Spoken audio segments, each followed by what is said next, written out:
This podcast, Spotlight for Success, is our way of highlighting the incredible success stories happening in education right here in our home state of Georgia. Today, we're thrilled to be joined by Daniel Manning with Union High School in Henry County School District.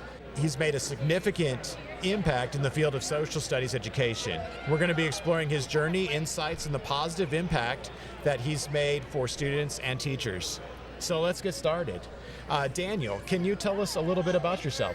So my name is Daniel Manning. I've born and raised in Henry County, Georgia, so I went through basically the same cluster. Union Grove High School was kind of where I ended up at. I went from Union Grove to Kennesaw State. I did history education for 4 years there. I did student teaching at Sprayberry High School, and afterwards I managed to make the jump back to my high school, and I've been there for now 3 years. This is me ongoing for year 3.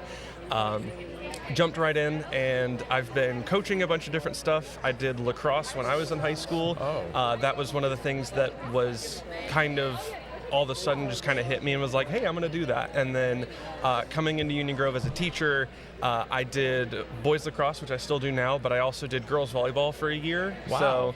So kind of the, hey, we need somebody to step up and fill in the spot, which kind of just is what teaching is in general. So wonderful. Kind of just was easy for me to jump in and do that. Now, was it easy? Absolutely not. Knowing next to nothing of like more than just the basics of volleyball was challenging, but again, teaching is kind of the same way of you have to go as you go. You can't just sit still and just call it a day. You have to put forth effort every single step of the way.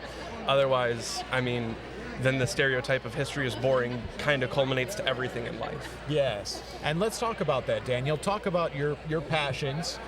You got thrown into some sports things. You're doing social studies, which often happens in the school systems, as you're aware. Mm-hmm. So what are some of the things, some connections you've made in that process and things that have brought you to what you're currently doing in the field that you've really chosen instead of being chosen for you within the social studies arena? So I like to say that I chose social studies and everything that kind of went with it, as is teaching. So I knew that when I was going to be a teacher, anything was game. Okay. So some of the passions of mine was, fun fact, going to Kennesaw State, I met two very important people to me. One, his name is Dr. Charles Wynn. He was he was the second class I ever had at Kennesaw State.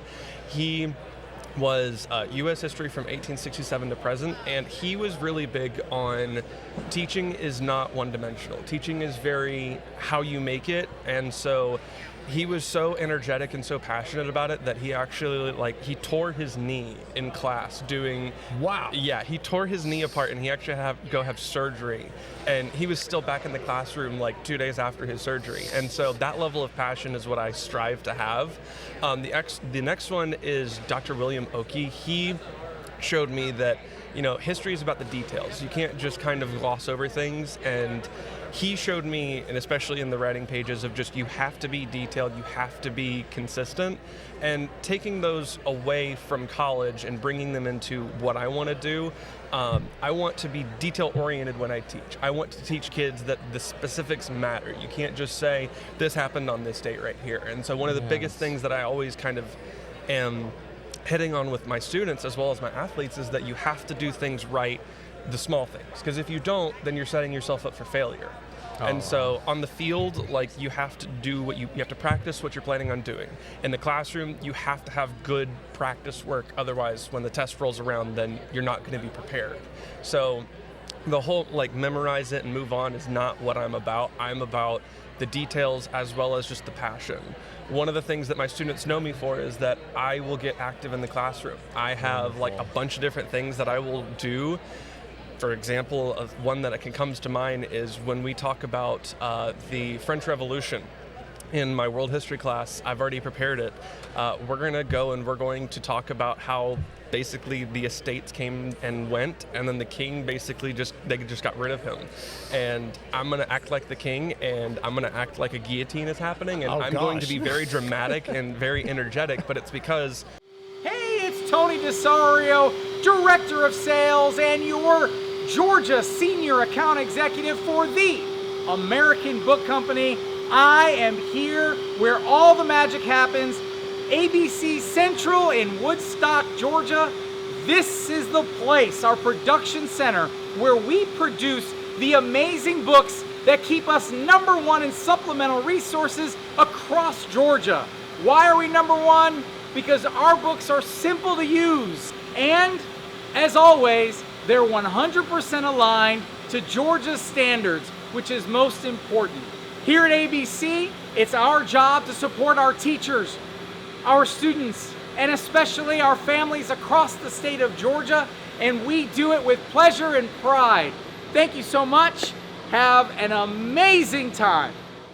I want that buy-in from the kids. Oh, that's gonna bring it for And sure. yeah, and so it's like, okay, but how do you engage these kids with the details as well? Because otherwise, how are you going to be not boring? Oh, yes. So for me, with the estates, I'm like, I'm going to make it a fun way. I'm not going to tell them we're talking about the estates or anything about the French Revolution and be like, all right, cool, let's go with the NFL. Let's go with some sort of popular sports right there. And then I translate it over and they're like, okay. So they're already passionate about the sports, but then I relate it back to what we're talking about. And it's like, hey, it's easy to get invested. You just have to want to do it. That is incredible. And I understand you're here at Georgia Council of Social Studies with all these things that you're doing in the classroom. What are you hoping to get out of your kind of reconnaissance? Because I understand you'll be presenting in the winter. Is that right? Yeah, I have been asked to present in January, and I think I'm going to do it because just some of the things that you learn from places like this. So I teach high school, but this is for anybody who teaches social studies from kindergarten all the way up to 12th grade. And so what I want to do here is I want to learn what are the different ways that we can do social studies? Because as I said, doing the same thing over and over gets really boring. And so some of the sessions here are like simulations, quick engagement, some of the different ways and strategies that you can use to get kids to buy in more or, not have things fall apart as consistently. Or what are some new tools? Like AI is kind of the new push for education, where kids are using it to kind of, cut corners, but also educators are using it to make things more detailed, more wonderful. And so I want to get more ways of doing social studies that are not just more effective, but are more fun. Because everybody has different ideas. It's not like math where there's one formula and you can teach like fun ways to memorize the formula. Yes. This is like fun ways to learn different things in history. That is awesome, Daniel. It sounds like you're going to get a lot out of this conference that you'll be able to bring back and then bring back to other people here or wherever you're presenting in the future. So that's fantastic. Well, thank you for being here with ABC Spotlight for Success here at the GCSS, Georgia Council for Social Studies, and we look forward to hearing more about your future. Thank you. Thank you.